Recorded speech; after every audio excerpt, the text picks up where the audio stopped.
Muy bien, como creo que han visto en la invitación, puse los versículos del 2 al 6, pero creo que solo vamos a ver hasta el versículo 4 y ahí nos vamos a detener esta vez, porque es un tema muy descuidado dentro de los creyentes y también muchas veces es mal entendido.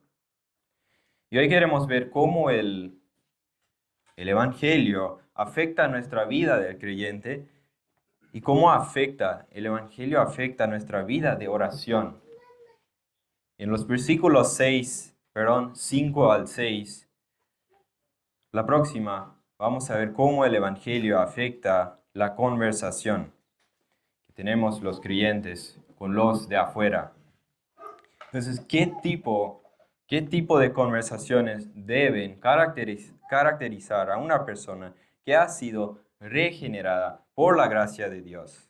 Eso justamente es el tema del cual Pablo va a estar o está hablando en estos versículos, del versículo 2 al versículo 6 del capítulo 4. Luego de haber expuesto todas las bendiciones del Evangelio, de quiénes somos nosotros en Cristo, quién es Cristo y la nueva identidad, la nueva naturaleza que tenemos en Cristo y qué implicancias o el impacto que esto debe producir en nuestro carácter y nuestra vida práctica.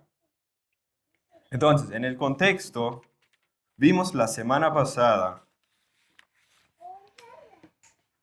vimos hace unas semanas, la vida vieja o la vida carnal y la vida nueva, comenzando en el capítulo 3.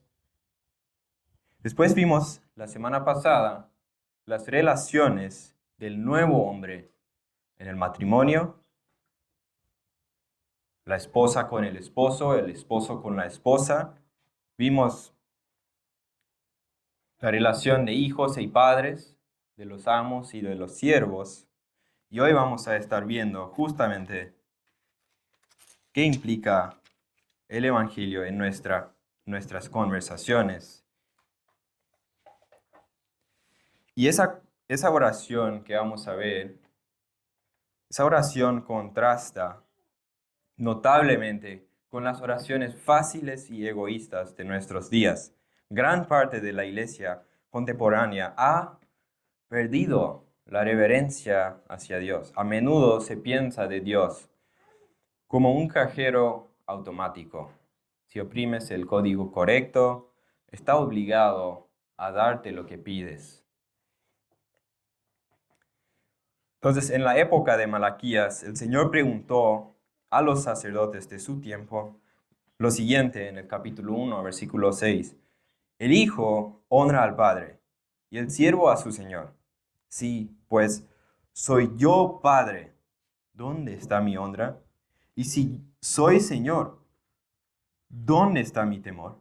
Dice Jehová de los ejércitos a vosotros, oh sacerdotes, que menospreciáis mi nombre. Y decís, ¿en qué hemos menospreciado tu nombre? Entonces, acompáñeme a Colosenses, capítulo 4, versículo 2 hasta el versículo 6. Perseveren en la oración, velando en ella con acción de gracias. Oren al mismo tiempo también por nosotros, para que Dios nos abra una puerta para la palabra, a fin de dar a conocer el misterio de Cristo, por el cual también he sido encarcelado, para manifestarlo como debo hacerlo. Anden sabiamente para con los de afuera, aprovechando bien el tiempo. Que su conversación sea siempre con gracia, sazonada como con sal, para que sepan cómo deben responder a cada persona. Versículo 2. Perseveren en la oración, velando en ella con acción de gracias.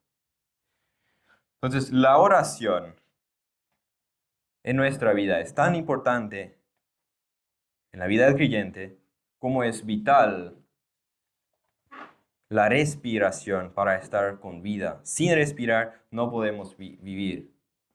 Y sin orar no podemos vivir espiritualmente. Como dijo Riley, que el primer signo de vida en el momento que nace un bebé es que el bebé empieza a respirar. Así el primer signo de una vida regenerada, de un creyente, es que empiece a orar. Así como es natural para un bebé, natural de un bebé, que empiece a llorar, que empiece a respirar cuando nace, así es natural que una persona empiece a orar cuando fue regenerada por la gracia de Dios. Porque esa persona reconoce su necesidad de la misericordia de Dios. Pablo dice en Gálatas, capítulo 4, que Cristo nos redimió para que recibiéramos la adopción de hijos. Y dice el versículo 6, Gálatas capítulo 4, versículo 6, y porque ustedes son hijos, y porque son hijos, Dios ha enviado el Espíritu de su Hijo a nuestros corazones. ¿Y qué dice? Clamando, Abba Padre. Entonces es natural para el creyente a que ore, que esté en la oración. Entonces fuimos redimidos por Cristo para recibir la adopción de hijos, y por cuanto somos hijos, Dios envió el Espíritu de su Hijo a nuestros corazones, que clama Abba Padre. El hecho de que somos sus hijos y tenemos su Espíritu debe ser algo natural para el creyente que ora. Debe ser natural que ora. Entonces, eso no significa, cuando digo que debe ser natural, eso no significa que la oración será fácil para los hijos de Dios. Eso no significa que será fácil. Muy bien, dar a luz. Para las mujeres es algo natural. Dar a luz es algo natural. Y todos que han dado a luz saben que dar a luz no es algo fácil, pero es algo natural. Todos sabemos que es algo natural. También sabemos todos que dar a luz implica bastante, implica mucho para las mujeres.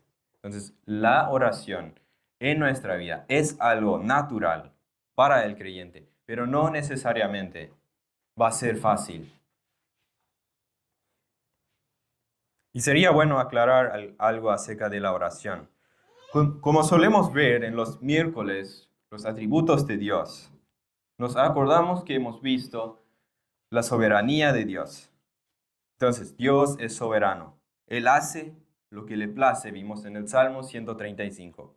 Él está en control absoluto de todas las cosas. Ahora, también hemos visto que Dios es omnisciente y sabe absolutamente todo. No está dependiendo de alguien, no depende de que alguien le dé una nueva información. Sabe todo por cuanto Él lo ha determinado. Todo. También hemos visto que Dios es cada perfección o cada atributo en cada momento al mismo tiempo. Entonces Dios también es amor al mismo tiempo que es soberano y omnisciente. Entonces, si Dios es soberano, si Dios es omnisciente y es amor, ¿por qué es necesario que oremos? ¿Por qué es necesario que oremos para que avance el Evangelio en esta tierra? Versículo 2 y 3. Perseveren en la oración, velando en ella con acción de gracias. Gracias. Oren al mismo tiempo, también por nosotros, dice Pablo, para que Dios nos abra una puerta para la palabra, a fin de dar a conocer el misterio de Cristo, por el cual también he sido encarcelado. Entonces vemos que Pablo está pidiendo para que los hermanos de Colosas oren por él y para que Dios abra una puerta para predicar la palabra, para dar a conocer el misterio de Cristo. ¿Acaso Dios no lo puede hacer sin que el creyente ora? ¿O no era suficiente que Pablo oraría por su ministerio? ¿No era suficiente que Pablo oraría? ¿Por qué pide Pablo a la iglesia que oren por él? Está como que acumulando firmas para que tenga más peso su oración. Tal vez no vamos a responder todas las preguntas acerca de la oración, pero queremos llegar a ver lo que enseña la palabra de Dios acerca de la oración. Salmo 50, me pueden acompañar. Salmo 50 nos ayuda en entenderlo un poco más. Y dice en el versículo 9 al 10. Son unas preguntas retóricas. No tomaré novillo de tu casa, ni machos cabrios de tus corrales, porque mío es todo animal del bosque, y el ganado sobre 1000 colinas. Dios, entonces, no depende de nadie y de nada. No nos necesita, no, tampoco necesita nuestras oraciones. ¿Qué dice el versículo 12? Si yo tuviera hambre, como que si yo pudiera tener hambre, no te lo diría a ti, porque mío es el mundo y todo lo que en él hay. Miren el versículo 15. Invoca mi nombre en el día de la angustia, yo te libraré y tú me honrarás. Tú recibirás la bendición, la liberación, y yo recibo la honra, para que todos sabrán que Dios es el único proveedor, todo suficiente para personas débiles como nosotros. Nuestra oración muestra nuestra dependencia de Dios, y eso da gloria a Dios. Somos humillados cuando venimos delante de Dios en oración, porque reconocemos nuestra insuficiente y nuestra total dependencia del único Dios. Dios es glorificado como Él, de quien depende todo. Entonces, el motivo de Pablo para pedir que la iglesia ore por Él no era y no es para ablandar el corazón de Dios, por la cantidad de personas que están orando por Él. No, hermanos, Dios no responde la oración por la cantidad de personas que están orando. No se trata de acumular firmas para que la petición tenga más peso y así ablandar el corazón de Dios. No, no se trata de eso. Dios será más glorificado cuando más personas están orando, reconociendo su dependencia de Dios. Según a Corintios capítulo 1, versículo 9,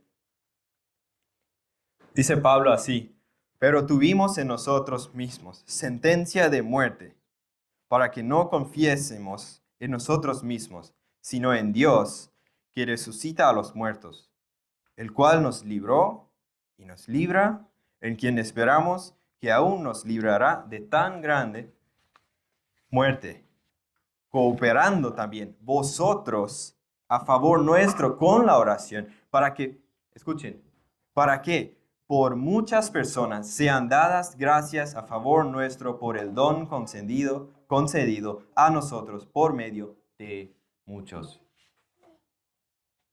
Dios es más ampliamente glorificado cuando un grupo de creyentes se acerca a Él en oración para interceder por alguien, de manera que cuando Dios responda esa oración, ese grupo de creyentes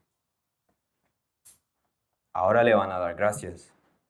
En ese sentido, el propósito de Pablo no era de cambiar los planes de Dios, sino que sea Dios glorificado y darle gracias a Dios por medio de mucha gente.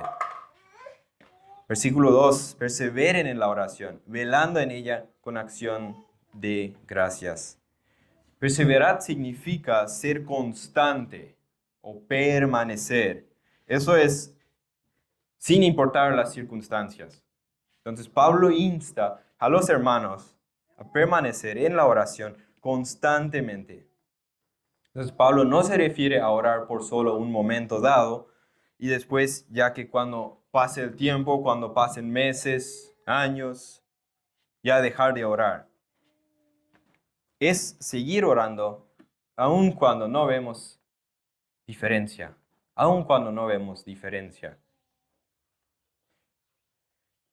Recuerden la parábola del juez injusto en Lucas 18, capítulo 18, versículo 1.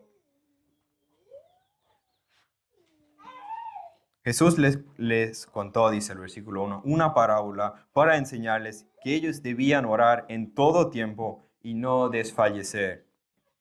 Entonces Jesús le estaba contando la parábola del juez injusto y la viuda que viene delante del juez y le pide que se le haga justicia. Y el juez, que es un hombre malo, perverso, a él no le preocupa la viuda, pero finalmente dice, porque esta viuda me es molesta, voy a atender su caso. Miren lo que el Señor dice en el versículo 6. El Señor dijo, escuchen lo que dijo el juez injusto. ¿Y no hará Dios justicia a sus escogidos que claman a Él día y noche? ¿Se tardará mucho en responderles? Ahora, el hecho de que Pablo dice, perseverad en la oración, eso implica, como ya dije, que la oración no es como cuando llegas a un cajero automático, que se introduce la tarjeta y se presiona el código correcto y de repente ya tienes lo que tú deseas.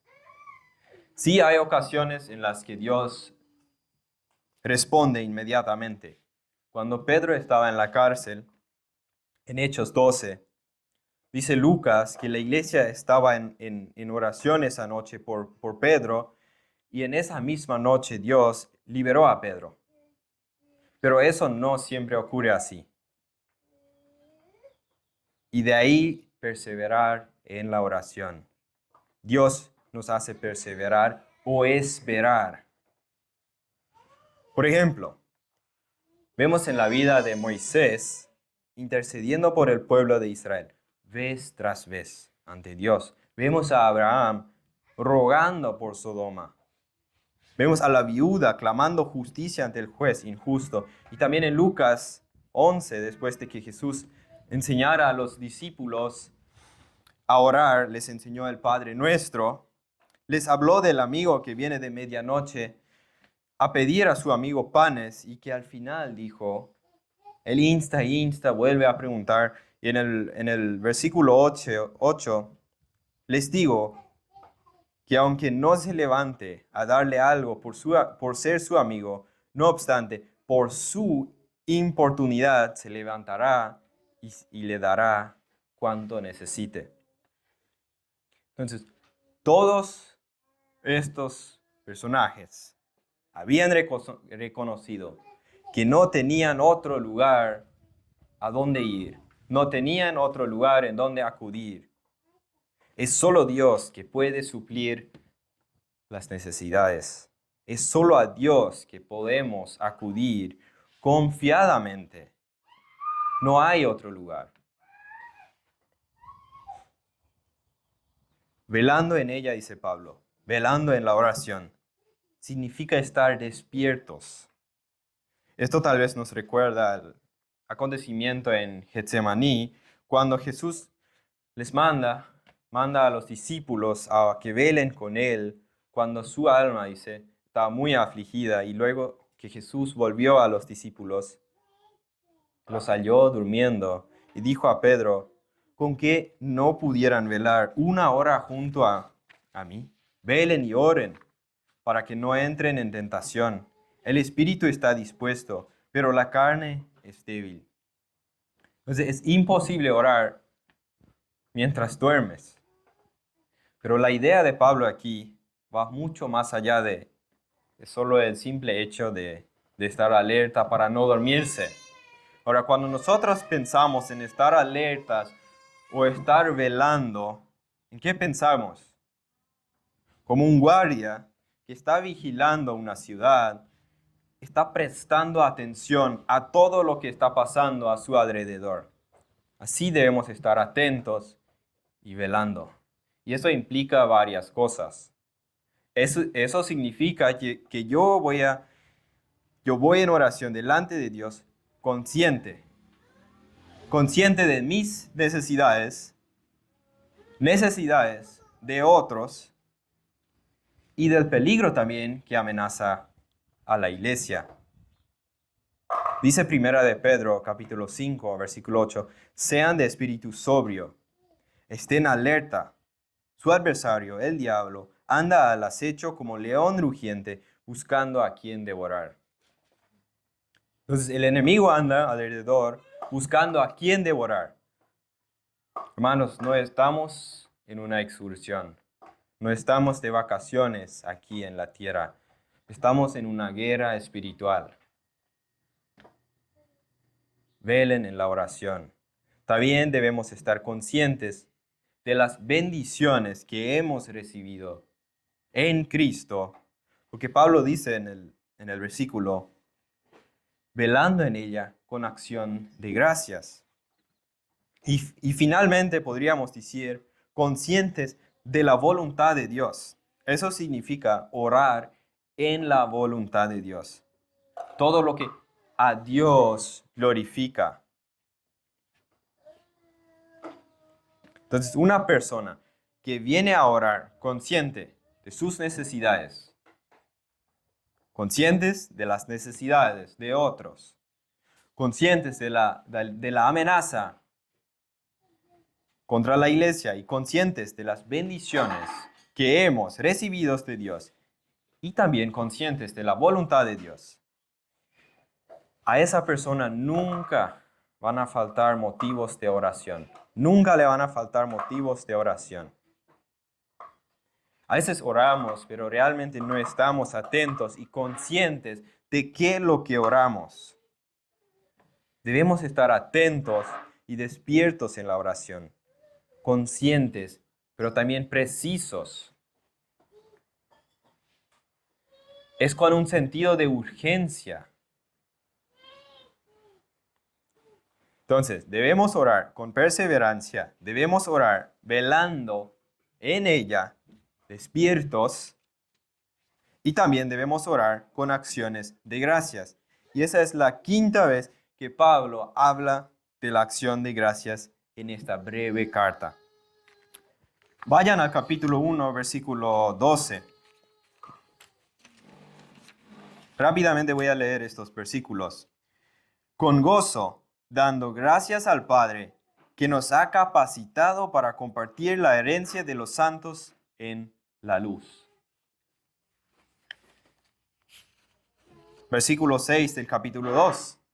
Por tanto, de manera que recibieron a Cristo Jesús el Señor, así anden en Él, firmemente arraigados y edificados en Él, y confirmados en su fe, tal como fueron instruidos, rebosando de gratitud. Rebosando de gratitud. Versículo 15 del capítulo 3. Que la paz de Cristo reine en sus corazones, a la cual en verdad fueron llamados en un solo cuerpo, y sean agradecidos. Capítulo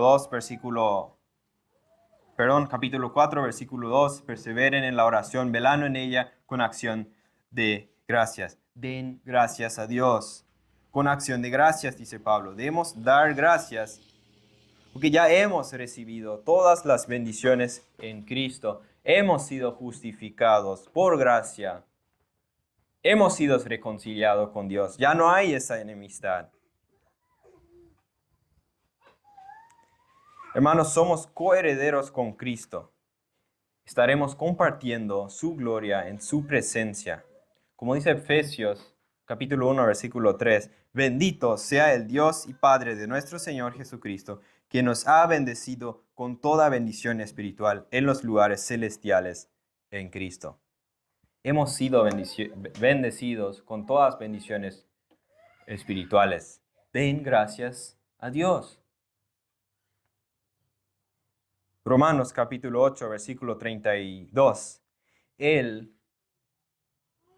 hablando de Dios, Él que no negó ni a su propio Hijo, sino que lo entregó por nosotros, por todos nosotros, ¿cómo no nos dará también junto con Él todas las cosas?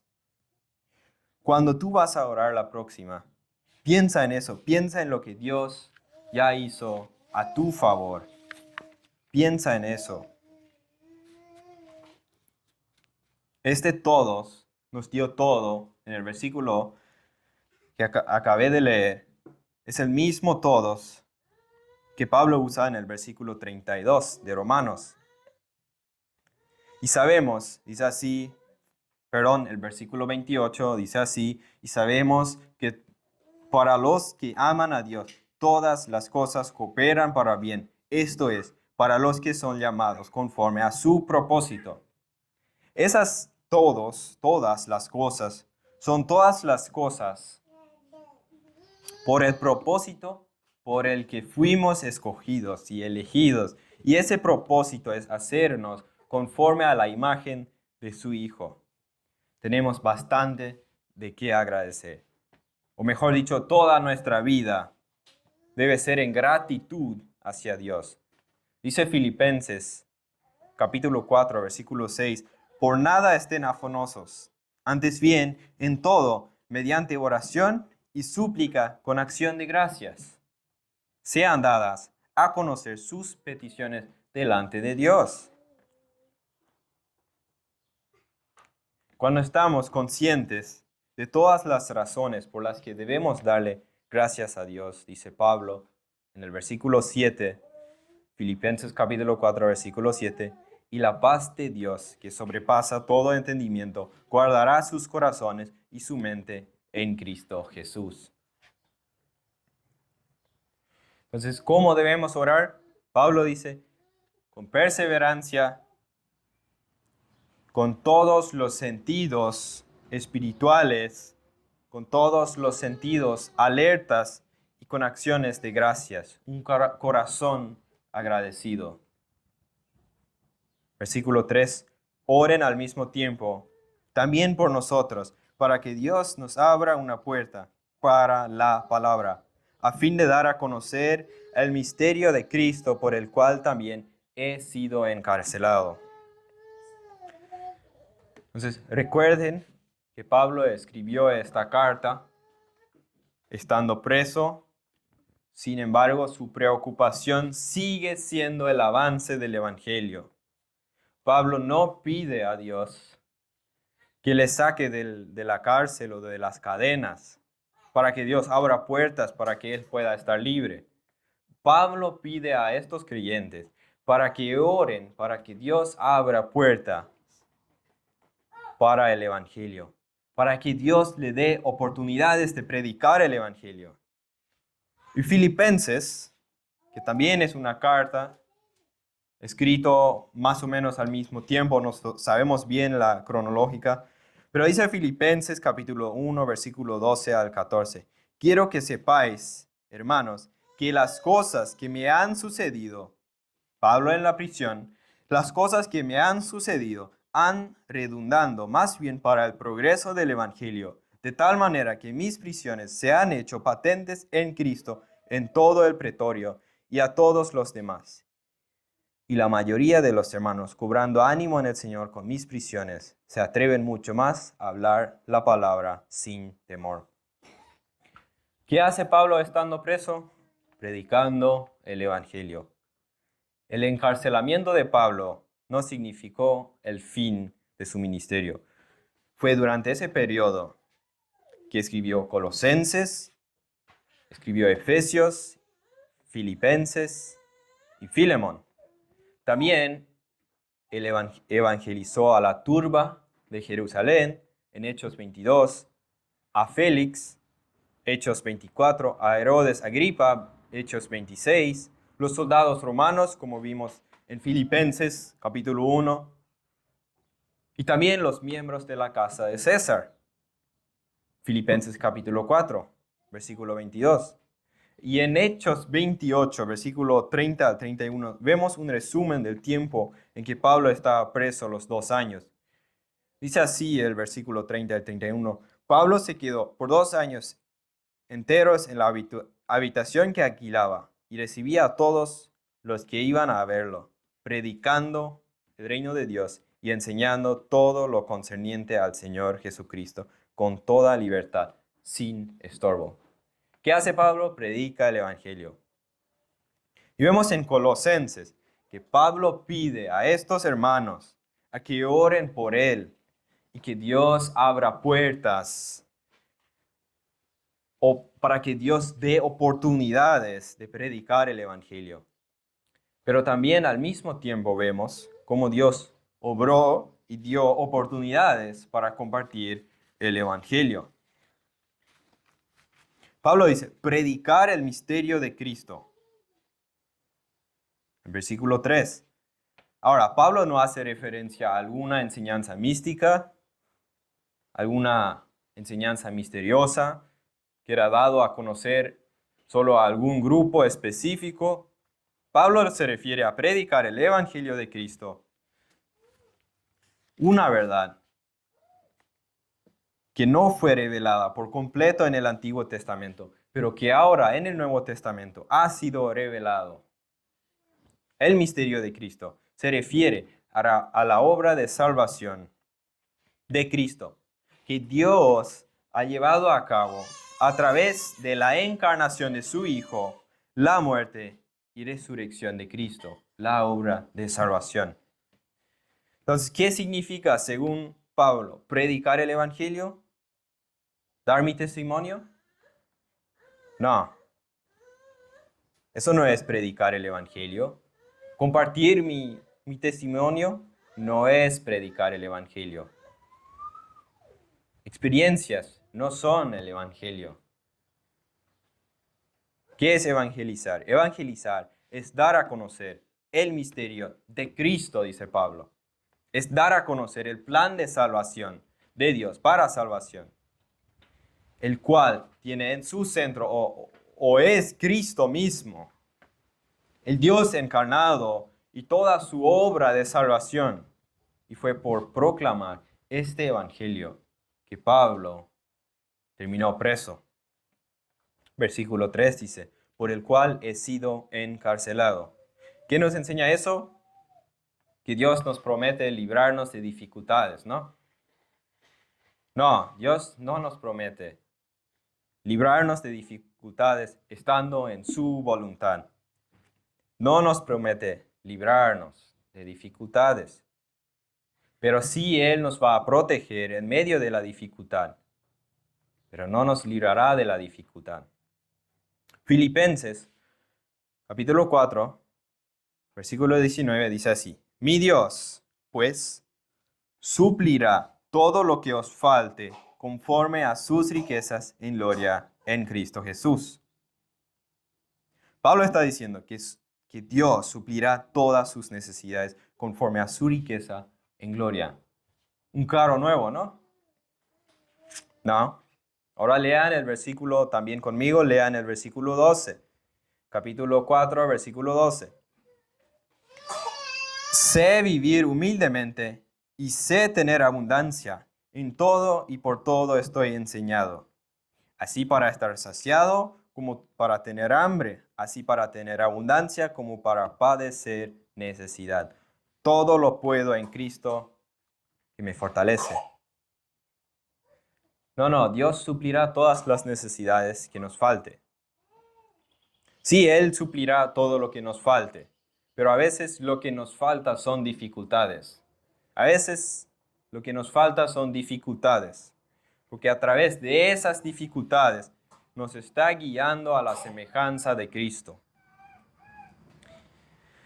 Pablo no lamenta por estar preso, no vemos autocompasión en Pablo, lleno de dudas. ¿Acaso Dios me ama?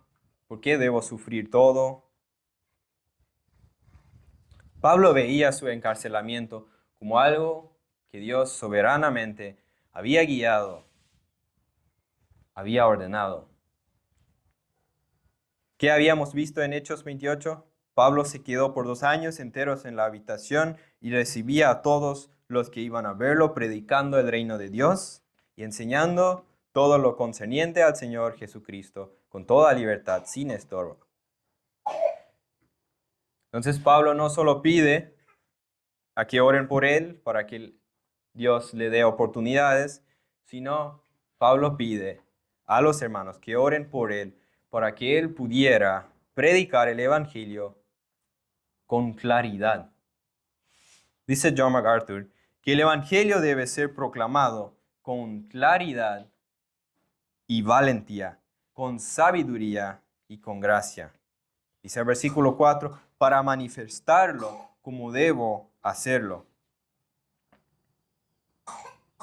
Y creo que a lo largo de la historia no ha habido un predicador tan dotado o tan persuasivo como el mismo apóstol Pablo.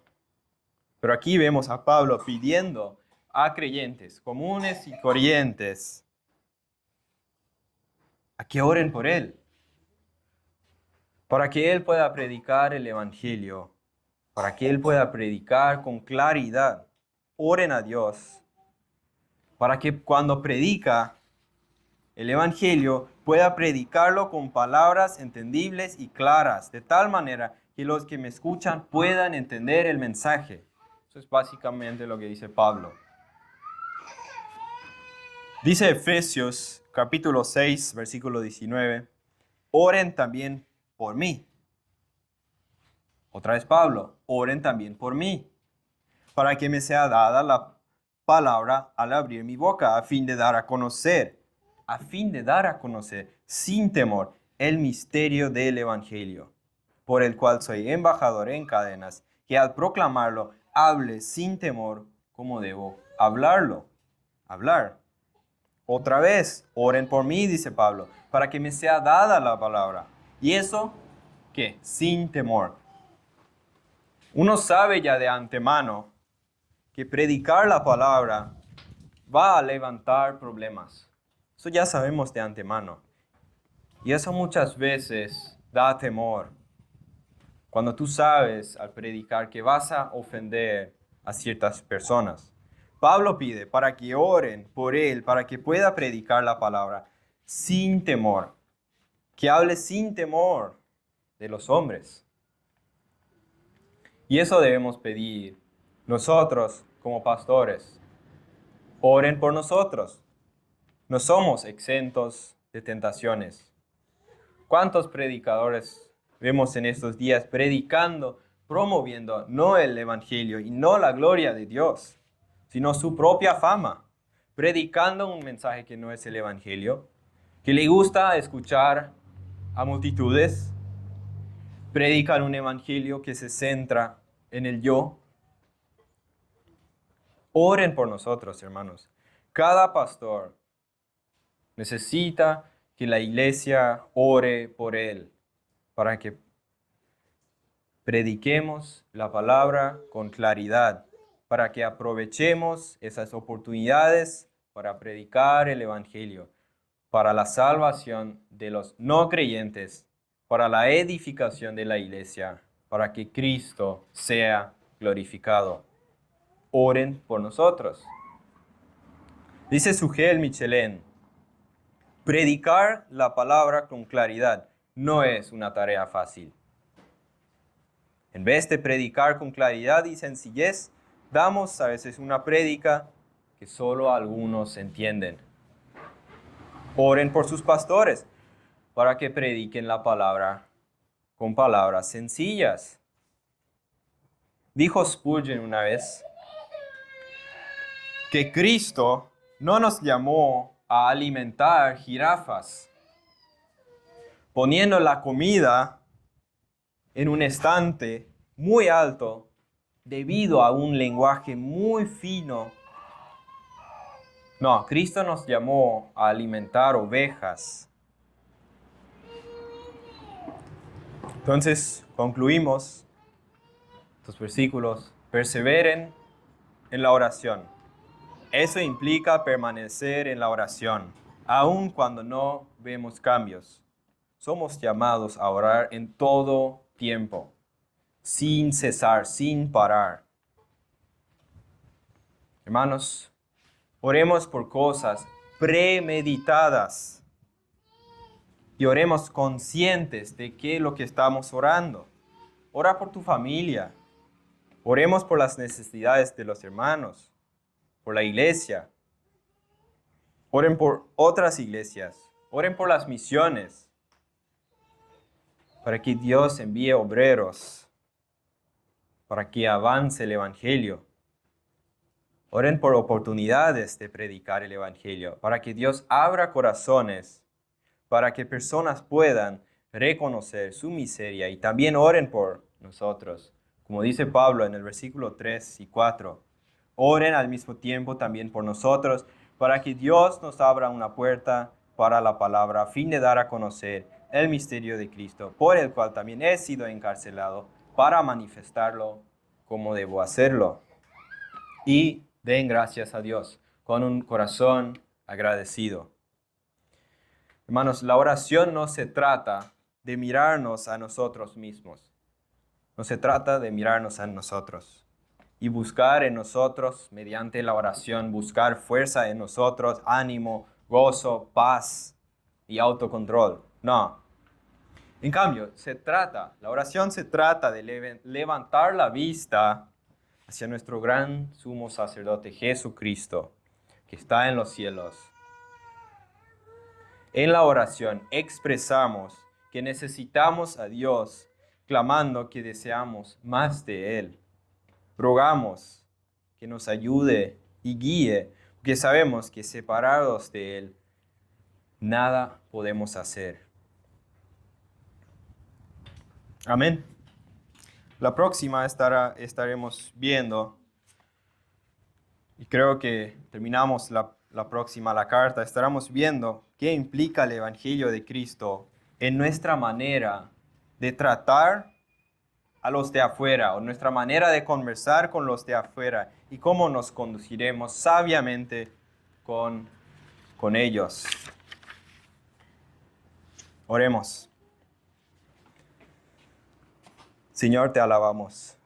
Señor, te damos muchísimas gracias por todas las bendiciones espirituales, Señor, que nos has bendecido en Cristo, que nos has reconciliado con Dios, que tenemos una nueva identidad en Cristo. Señores, en ese momento te pedimos que a través de tu palabra, a través de la prédica, los hermanos, la iglesia pueda ser edificado, Señor, que cada vez podamos crecer en semejanza a la imagen de Cristo, Señor. Señor, te pedimos que tú envíes también obreros a las misiones. Señor, y pensando en que a la tarde vamos a salir a predicar el Evangelio, te pedimos sabiduría, Señor, te pedimos palabras sencillas para predicar tu palabra. Te pedimos que tú abras corazones, que tú nos des oportunidades para que gente pueda reconocer su miseria y llegar a conocerte, Señor. Señor, queremos ser una luz en la oscuridad. Te pedimos que tú nos des un deseo a ser cada vez más como Cristo. Eso pedimos en el nombre de Cristo. Amén.